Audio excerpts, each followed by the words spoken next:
The Nazi doctors who experimented on the inmates of prison camps during World War II, ladies and gentlemen. 2 were tried for murder at the Nuremberg tribunal. The accused were educated, trained physicians. They did not kill in anger or in malice. At least that's the impression we get from our research. They were creating a science of death. Some of the experiments were carried out on prisoners with the aim of preserving the lives of Nazi soldiers and pilots. But nevertheless, the experiments were inhumane. Now, in 1953, while the Central Intelligence Agency was still conducting mind control and behavior modification on unwitting humans in this country, the United States signed the Nuremberg Code, a code born out of the ashes of war and human suffering. The document, folks, was a solemn promise never to tolerate such human atrocities again.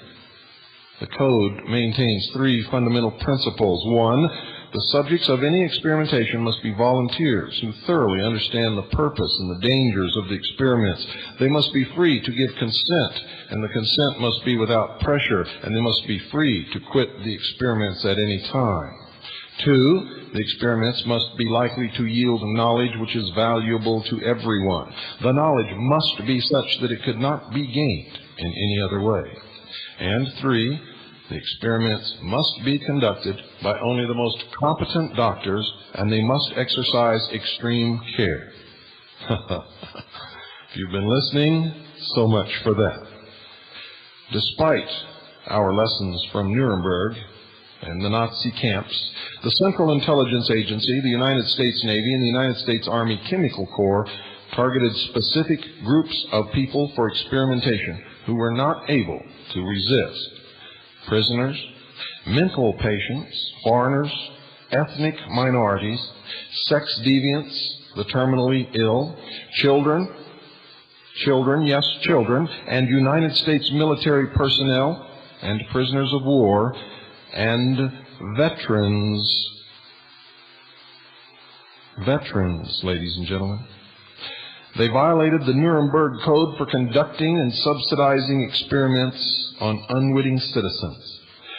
You see, the CIA began its mind control projects in 1953 that we can pinpoint. It may have been long before that. We know that Wild Bill Donovan was experimenting with the so-called truth drug during World War II.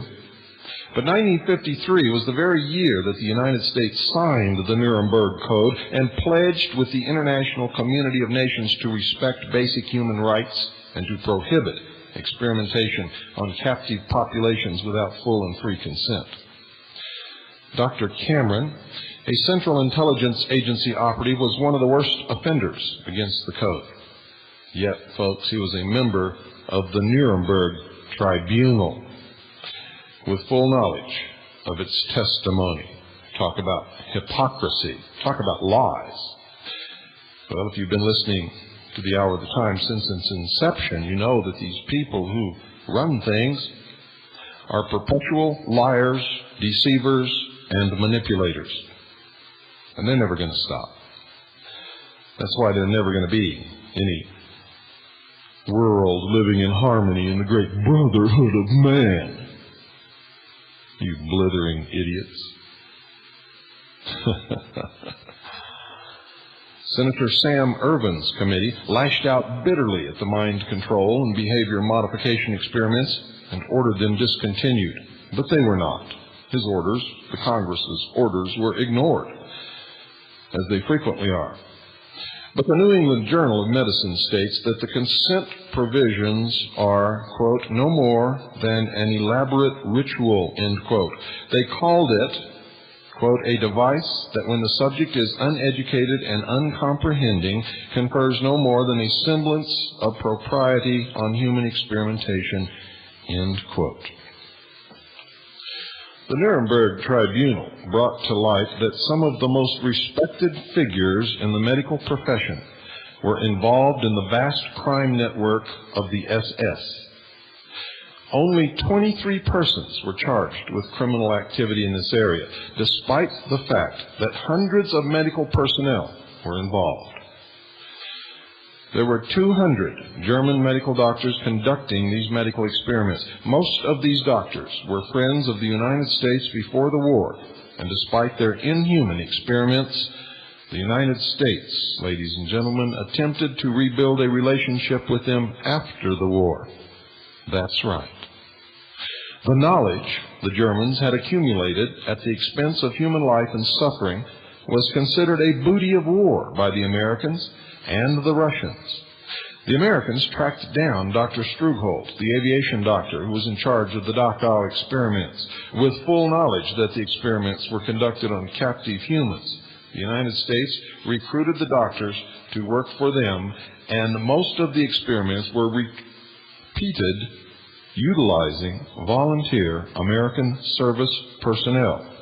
At least that's what the record says.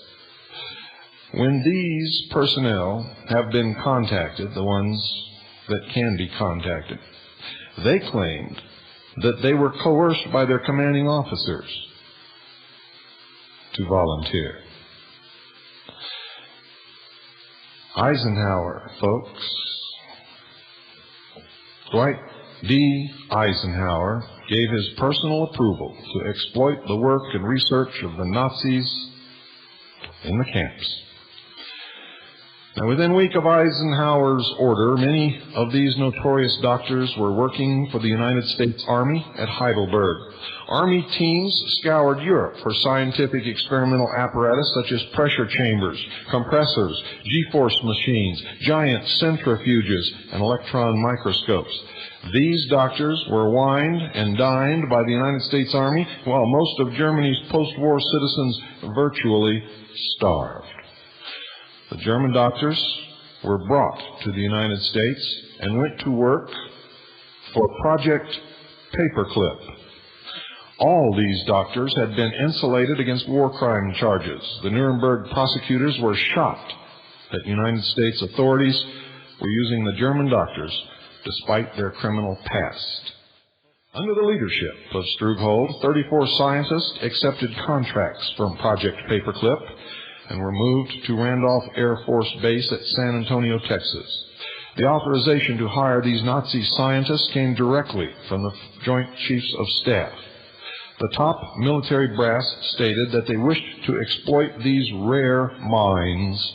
Project Paperclip, folks, ironically, would use Nazi doctors to develop methods of interrogating German prisoners of war. So much for the cohesion of the race. So much for the bloodline of the Aryans.